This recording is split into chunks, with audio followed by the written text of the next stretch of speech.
Todavía tengo un poco de cerebro para recordar cosas. Hay cosas que no recuerdo, pero lo que sí recuerdo es que en septiembre de 2019 estuve aquí con ustedes. No sé si alguien se acuerda. Bueno, muy bien.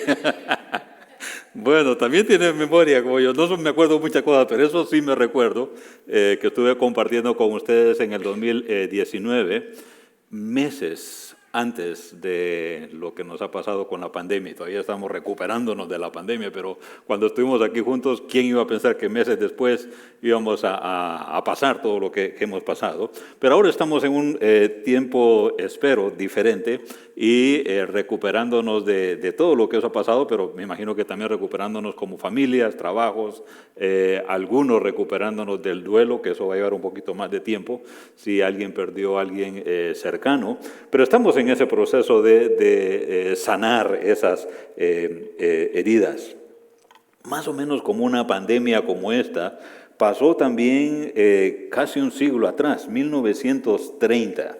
El siglo anterior fue un siglo de muchas catástrofes, de 2 guerras mundiales, pero también depresiones que pasaron. En 1930 fue una de esas épocas donde Estados Unidos pasó una depresión fuerte, pérdida de trabajo, gente buscando entonces trabajo, poco para comer, y el país lo resintió, obviamente resultado de la Primera Guerra Mundial. Pero había un muchacho en Carolina del Norte, que él creció en ese ambiente, en ese contexto, y con algo un poco diferente. Sus papás, conociendo del Señor, una familia entonces cristiana, muy devotos y muy consagrados a la iglesia. Pero ellos no vivían en una ciudad grande como Dallas. Ellos vivían en una ciudad pequeña, y es más, no solamente vivían en una ciudad pequeña, sino que vivían fuera de la ciudad pequeña, en un rancho. No sé cómo le llaman ustedes en sus países, rancho, granja, en el campo, digámoslo, tal vez así lo entienden más.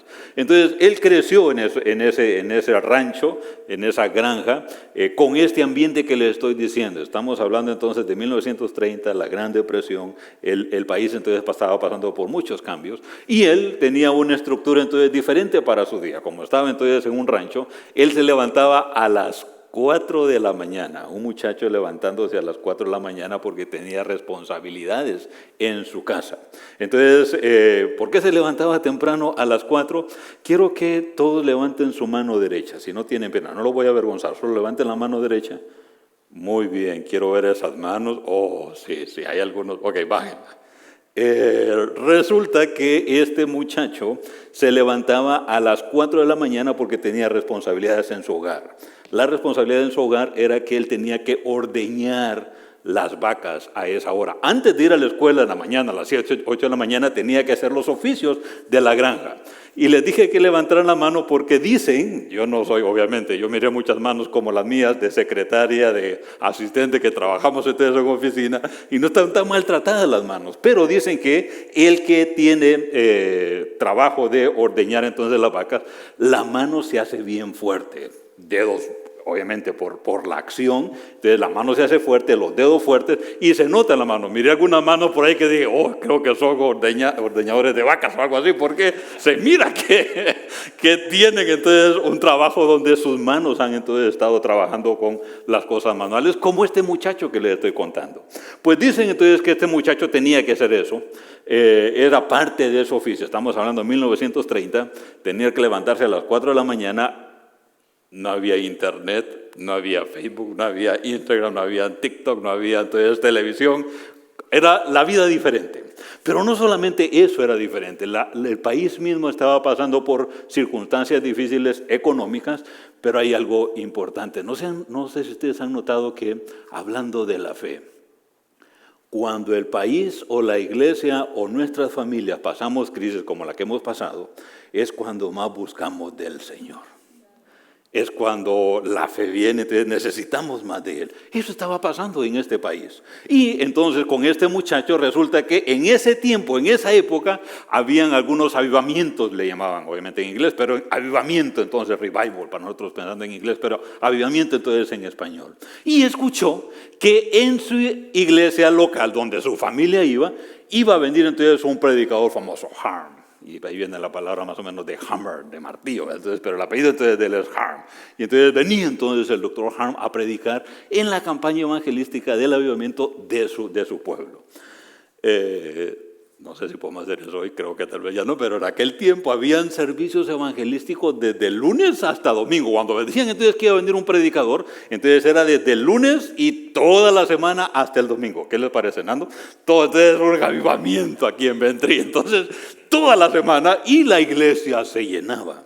Ahora, apareció entonces el primer día y dijo el muchacho, voy a ir a escuchar a este Harm, porque era parte entonces, había sed para escuchar la palabra de Dios. Estaba lleno el lugar. Viene el muchacho y se sentó entonces por ahí para escuchar el mensaje.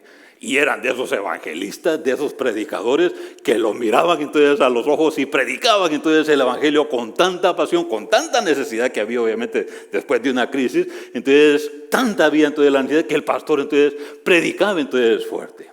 El muchacho estaba entonces por ahí en medio. Y cuando empezó entonces el predicador a dar entonces el mensaje, empezó entonces a ver para los lados, ¿quién le contó a él quién soy yo? ¿Quién le contó a él mi vida? Porque lo que está diciendo ahí adelante es que me está diciendo a mí. Y ahora imagina entonces entre la multitud, él estaba por ahí atrás y tratando entonces de esconderse atrás de los hombros de alguien enfrente para que no lo mirara, pero entre más se escondía, más el mensaje era para él. Se fue. Y era toda la semana. El siguiente día voy a ir, pero saben que no me voy a sentar allá, me voy a sentar en otro lado para que no me mire a mí y entonces predique de otra cosa. Y se sentó por allá por otro lado. De igual manera, el mensaje era para él. Y aunque se escondía y empezaba entonces a buscar entonces dónde esconderse para no cansarles entonces con la historia.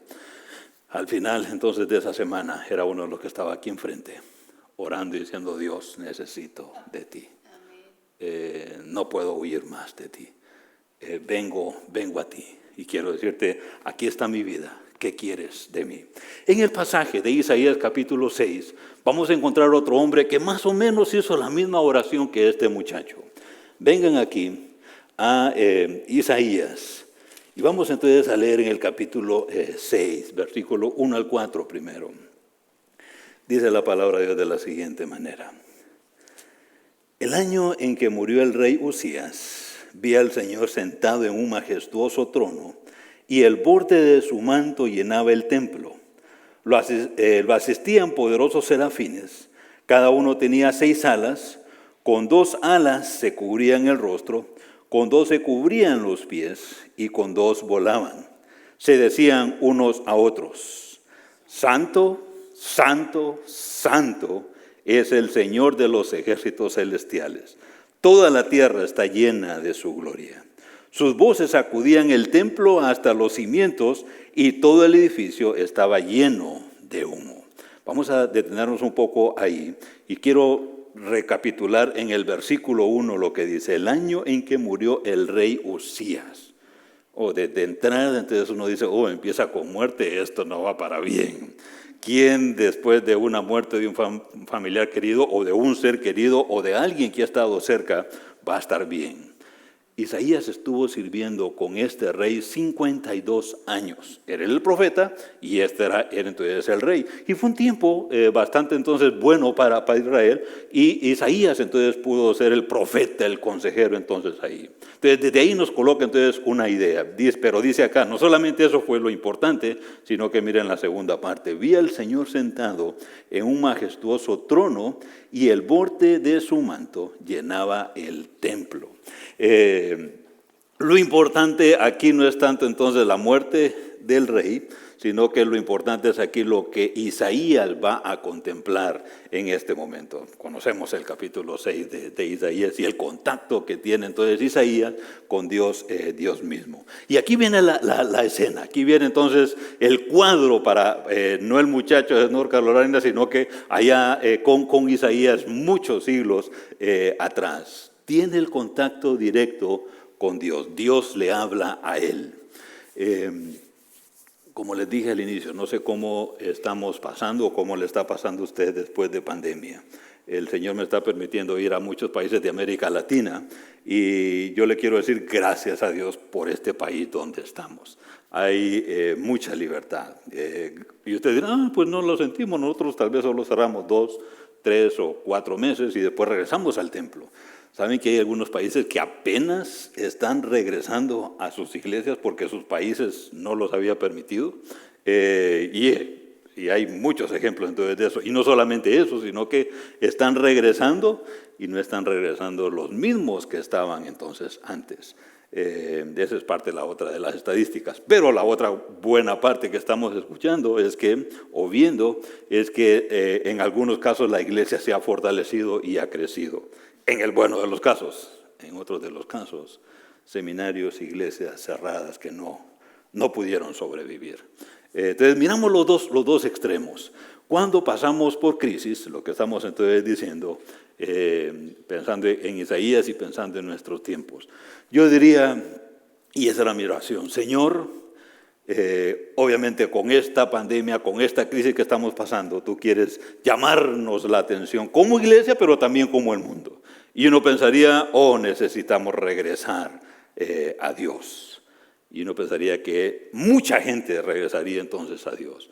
Lamentablemente no es el caso.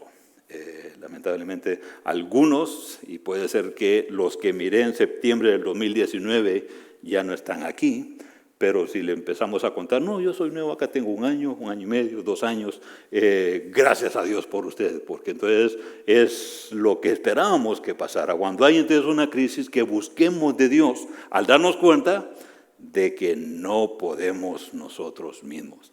Y nos motivamos a poder entonces buscar de Él. ¿Sabe que Isaías vio algo que, obviamente hay tantos detalles acá, pero miren lo que estos seres angelicales decían, 3 palabritas: santo, santo, santo. Tenemos un Dios santo. Allá afuera hay mucha oscuridad y demasiadas tinieblas y demasiados corazones quebrantados. Bueno, vámonos para allá afuera, pero también vámonos para acá adentro. Este corazón que tenemos, esta mente que tenemos, puede estar llena de muchas cosas oscuras que están allá afuera. Pero nuestro Dios no tiene nada que ver con eso oscuro y con el corazón quebrantado. Él es un Dios santo, puro. Santo, santo, santo. Ese es nuestro Dios. Resulta que hace 10 años, todavía hay cosas que todavía me recuerdo. En 2013 vine aquí a Dallas a estudiar en el seminario de Dallas.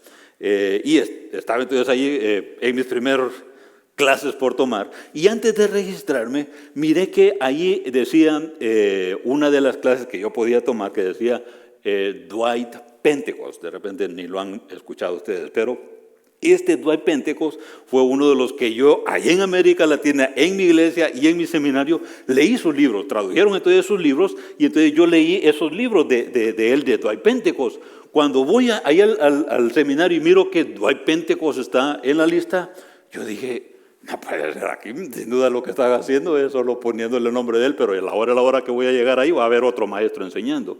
Y dije, no puede ser, pero bueno, como está su nombre, voy a registrarme a esa clase. Estaba incrédulo, pero me apunté. El primer día de la clase llegamos, estábamos entonces todos los estudiantes ahí. Y cuando estábamos entonces todos los estudiantes esperando que llegara Dwight Pentecost, el aula estaba repleta. Yo me fui 15 minutos antes para tomar un buen lugar y estar entonces cerca y no perderme nada, pero todavía con incredulidad, pero pues estoy en una clase de Dwight Pentecost. Entonces el gran conocido teólogo y siervo del Señor. Estaba ahí llena la clase, muchachos, no tan muchachos y otros más grandes que yo, pero entonces estaba llena la clase esperando a Dwight Pentecost.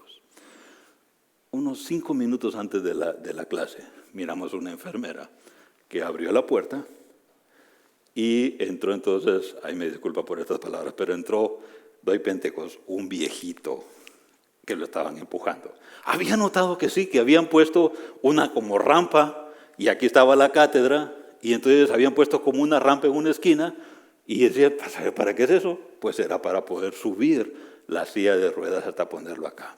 Todos nos quedamos entonces viendo así y yo dije, ¿en qué me metí? ¿Qué clase voy a pasar todo el semestre con un viejito que yo le calculo lo menos 90 años? Y cuando lo miré, 96 años para ser exactos. Después me di cuenta cuánto la edad que tenía, 96 años. Y todo el semestre voy a pasar entonces con él. Bueno, ya todos nos quedamos viendo, empezamos entonces a verlo, ya imagínense a alguien de 96 años queriendo enseñar. La enfermera lo puso entonces aquí enfrente, él callado completamente, ella se encargó de todo, ponerle el micrófono cerca, ponerle sus notas, él con la mirada entonces baja. Después entonces, ya cuando ya estaba listo, le dijo, it's okay, you can start. Está bien, puede empezar, le dijo. Entonces ya nos miró. Sí, hermanos, he tenido gente, maestros de tantos seminarios y en lugares, 96 años, no podía pararse obviamente, pero Dios le había dado dos cosas que todavía tenía. Una mente clarita, mucho mejor que la mía obviamente, una mente clarita, que recordaba entonces todo un erudito completamente, y otra su voz, una voz de locutor, que imagínate cuando hablaba, ¡bum!, se escuchaba el aula, que cuando empezó a hablar dijimos, ¿cómo puede salir esa voz de alguien de 96 años? Y entonces nosotros estamos así como, ¡wow! Es una de las mejores clases que he tomado en todas las clases que he estado en el seminario. ¡Qué especial! ¿Saben cuál era su meta? Y el seminario le permitió hacer eso. Su meta era, y le pidió al seminario que por favor, Doctor P, le decía, por Pentecostés, entonces le decían Doctor P, en inglés, pero así entonces le decían. Les dijo, por favor, es más, me retiré a los 65 años, a mí no me paguen. Entonces yo no necesito que me paguen, yo quiero entonces servir al seminario, pero por favor déjenme enseñar. Y su meta era que él quería morir en la cátedra, enseñando. Y el seminario, claro, al conocerlo y verlo y quién era, lo dejaron. Es más, ya cuando él quedó viudo, unas décadas atrás, creo que tenía como los 80, le permitieron vivir dentro del seminario. Y se convirtió en el abuelito del seminario. Ahí todos, entonces los niños, los alumnos, entonces estaban con él. Para hacerles corta la historia, no fue la única clase que tomé también otras más adelante. Cuando él ya tenía 98 años de edad, seguía entonces enseñando, tenía martes y jueves eran las clases por todo el semestre. Un jueves entonces dio la clase y un sábado pasó a la presencia del Señor. Nos dimos cuenta, obviamente, ya cuando regresamos el martes ya nos dijeron, vino un maestro, entonces sustituyéndolo ya dijo, pero se le cumplió lo que él quería. No murió exactamente ahí enseñando, pero de sábado a jueves, imagínense, ahí podemos ver cómo el Señor lo usó. Con esto para decirles, no importa la edad, ¿cierto? Ahí para el pastor y para ustedes le dicen, no, pues es que ya mire que yo estoy muy joven, o otros, no, mire que yo estoy muy viejo, ¿cómo le voy a poder para ayudar aquí a servir en la iglesia? No importa la edad, si tiene un llamado, si tiene una fe que es irresistible, lo vamos a ver más adelante, hay que servir al Señor. Pero cuando hay Pentecostés en su clase, había un tema, ¿qué tema? Él siempre lo repetía. Y era este. Me acuerdo cuando llegaba a este tema, uno de sus temas favoritos, obviamente, sobre el futuro y las dispensaciones, todo lo que tiene que ver con escatología, ese era su tema. Pero uno cuando lee sus libros piensa que ese es el tema de él. No. Su tema era este. Santo, santo, santo. La santidad. Y cuando estábamos en la clase con su voz, cuando él decía, santo, santo, santo, a mí se me ponía, no sé cómo le dicen ustedes, la piel como de gallina, así como, el Señor está aquí. Sí, el Señor está aquí, ¿no es cierto? Amén. No solamente porque lo dice Pentecostés, el Señor está aquí. Un corazón entregado al Señor. Santo, santo, santo. Pero sigue diciendo el texto. Sigan conmigo ahora en el siguiente versículo 5. Dice de la siguiente manera, miren la reacción de Isaías. Entonces dije, todo se ha acabado para mí. Estoy condenado porque soy un pecador. Tengo labios impuros y vivo en medio de un pueblo de labios impuros. Sin embargo, he visto al Rey, el Señor de los ejércitos celestiales. Versículo 6 también. Entonces uno de los serafines voló hacia mí con un carbón encendido que había tomado del altar con unas tenazas. El 7 de una vez.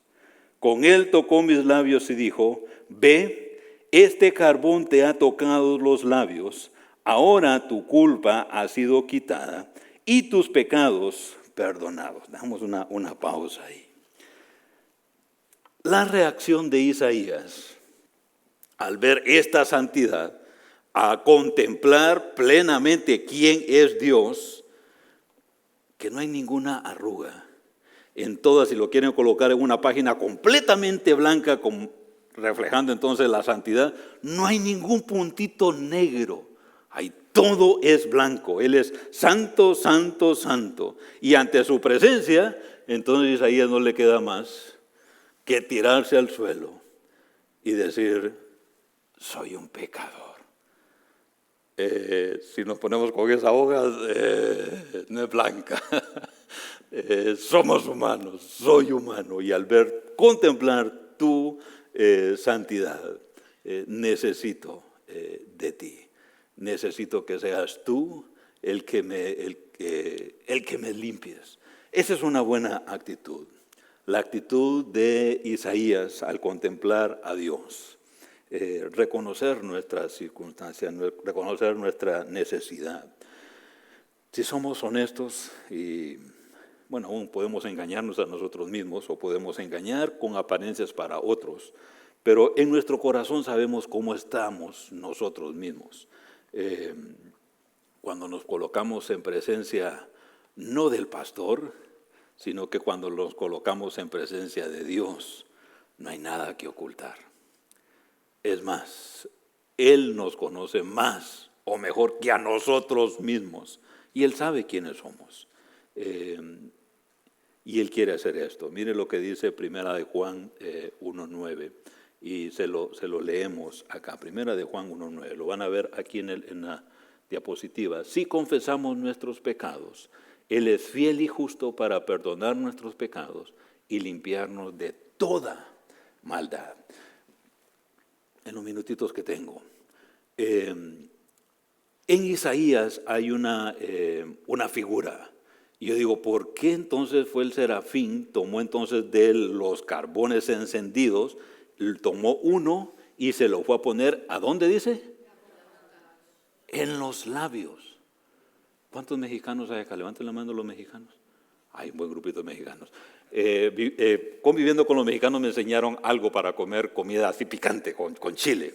Entonces, desde la primera vez me dijeron, ¿sabe cuál es uno de los secretos para comer entonces chile? Ahora ya como, pero unos 15 años atrás nada que comía. Nunca ponga el chile aquí en los labios. ¿Por qué? Porque es muy sensible. Si lo coloca ahí, lo va a sufrir. Entonces, no lo acerque. Éntrelo de una vez. Sí me dijeron algunos secretitos también, no lo mueva mucho por la boca, medio mastíquelo y adentro, ¿verdad? Entonces, si le puede quitar al jalapeño las semillitas, pues entonces es mejor, porque entonces son las que más entonces pican. Entonces, secretitos como esos. Aprendí. El habanero, nunca aprendí con el habanero, ese lo respeto todavía, muy picante, así que se los dejo, pero otros sí he probado. Pero ahí viene el punto, la parte más sensible le puso entonces la brasa, eso, lo caliente. Es una figura, estamos captando la idea, estamos con una figura acá.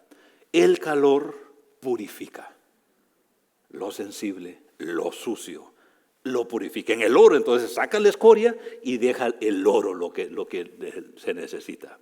Entonces aquí viene la ilustración. Y lo decíamos en la Santa Cena, que el pastor muy bien nos guió. Es la sangre de Cristo la que nos purifica. A veces cuando predico entonces de esa ilustración, mi esposa le traigo los instrumentos de mi esposa de la cocina, traigo entonces un recipiente, generalmente rojo, y como a ella le gusta eso de la cocina, entonces me hace algunos experimentos ahí, me hace el agua, pero que quede roja. Y entonces me pongo ahí y traigo entonces el recipiente y meto mis manos ahí. Y cuando entonces la saco, entonces obviamente sale el agua, pero se mira entonces roja. otra figura, como Isaías allá, pero acá es la otra figura. Necesitamos nosotros no solamente meter la mano, sino hasta tirarnos en picadas en esa agua roja, en el sentido de que es Cristo con su sangre el que nos purifica. Pero aquí estamos, si confesamos nuestros pecados, Él es fiel y justo para perdonarnos y limpiarnos de toda maldad. Sigue diciendo el texto. Miren ahora en los versículos que siguen, el versículo 8. Después oí que el Señor preguntaba, ¿a quién enviaré como mensajero a este pueblo? ¿Quién irá por nosotros? Aquí estoy yo, le dije, envíame a mí. Estoy leyendo la Nueva Traducción Viviente. ¿A quién enviaré? ¿A quién irá por nosotros? Esta se la voy a robar a uno de mis maestros de homilética, esta ilustración. Él decía lo siguiente: cuando usted va a la cocina de su casa y usted dice, voy a tomar entonces agua, y se va entonces, abre entonces en los gabinetes y selecciona un vaso de ahí. Cuando usted selecciona entonces el vaso, y no sé si lo tiene tal vez ahí en la refrigeradora donde está el agua purificada, entonces va, y en el que va en el camino para servirse el agua, no es cierto que usted le eche un ojo ahí adentro del vaso, es decir, si no es transparente, entonces le va a ver adentro. Si es transparente, lo puede ver si está completamente limpio. Pero conscientemente nosotros venimos y decimos, le echo un ojo adentro para ver si está bien limpio, lavado, entonces después viene y le coloca ahí y después entonces lo toma. Nosotros somos como esos vasos. Somos vasos en las manos del Señor. Y como buenos vasos necesitamos pasar también como Isaías. Se fijan que antes de esta invitación pasó varias escenas. Reconocer quién es Dios, santo, santo, santo. Reconocer mi situación. Isaías se prostró, dijo, soy un pecador. Y hasta después viene esta idea, al conocer el corazón de Isaías, al conocer nuestro corazón, entonces viene la invitación. Necesitamos aplicar primero a Juan 1:9 y decir, Dios, yo quiero ser un vaso limpio a ti, día a día. Sé que en un momento el Señor está en nuestro corazón, pero seguimos en este mundo, en esta carne, en esta vida. Entonces necesitamos decirle con frecuencia, Señor, necesito ponerme a cuentas contigo. Necesito en ese recipiente de la sangre, figuradamente, que tú me limpies. Y tú lo puedes hacer. Quiero ser un vaso limpio que tú uses para tu obra. Entonces podemos venir y decir, heme aquí, envíame a mí. Y escuche lo que dice Juan 20:21. Como me ha enviado el Padre, así os envío yo. Como me ha enviado el Padre, así os envío yo. Estamos hablando en Isaías y coloqué un pasaje aquí del Nuevo Testamento para decir, no solamente en Isaías fue llamado a ser enviado, también nosotros somos llamados, Jesús mismo nos hace entonces la invitación a ser enviados por Él. ¿Quién hoy, después de esta mañana, va a decir, Dios, heme aquí, envíame a mí? Allá afuera hay mucha necesidad, acá adentro hay mucha necesidad. El mundo está con mucha necesidad y Dios sigue hablando su palabra a través de sus siervos, a través de sus siervas. ¿Quién va a decir, Dios, envíame a mí? Aquí está mi vida, estoy listo para ir. Empecé con este muchacho, su nombre es Bill, puede ser que de repente algunos ni lo conozcan, pero les cuento de él. 1930. Su familia, sus papás, después de toda esa crisis que estaba pasando el país, habían estado orando por un avivamiento. Y ellos, los papás de este muchacho y de la granja de Bill, entonces ellos estaban orando para que Dios levantara un líder espiritual y pudiera compartir la palabra a un país, a un mundo con tanta necesidad. No sabían que su respuesta estaba en esa misma casa. Y Billy Graham, no sé si han escuchado entonces de él, Billy Graham, Dios lo llamó de Carolina del Norte, y en su momento, ¿se acuerdan de la experiencia que estaba por allá huyendo del Señor y después no le quedó más de venir ante su presencia? Y ahí le dijo, yo me comprometo a una tan sola cosa, a ser fiel a predicar en tu palabra. En ese tiempo había otro, no solamente la crisis económica, sino también la crisis religiosa. Los liberales estaban bien fuertes y algunos entonces ya no estaban ni creyendo en la Biblia, ni en Jesús, y ya lo miraban como un Jesús histórico. Y él dijo, yo me comprometo a predicar lo que está en tu palabra. Y el Señor lo envió a predicar. Ahora ya está con el Señor, unos años atrás se fue a la presencia del Señor, pero predicó literalmente a millones en todo el mundo. Y miles, no sé si millones, vinieron a los pies del Señor por esta decisión de alguien que dijo, heme aquí, envíame a mí. No solo Isaías lo hizo, Billy Graham también lo hizo. Y el llamado sigue entonces para nosotros. Dios nos sigue llamando y diciendo, ¿quién irá por nosotros? Ojalá que usted pueda decir, heme aquí, envíame a mí. Mi Dios, aquí estamos tus siervos. Y vamos a ser honestos, mi Dios. Si nos comparamos con esos vasos, no sé si es que la máquina no está sirviendo bien de lavaplatos y lo está dejando sucios, o el que los lavó no lo lavó bien, pero en nuestro caso nos encontramos sucios.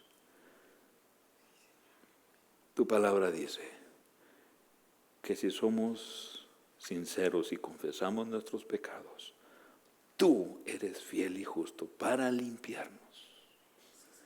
Mi Dios, aquí están nuestras vidas.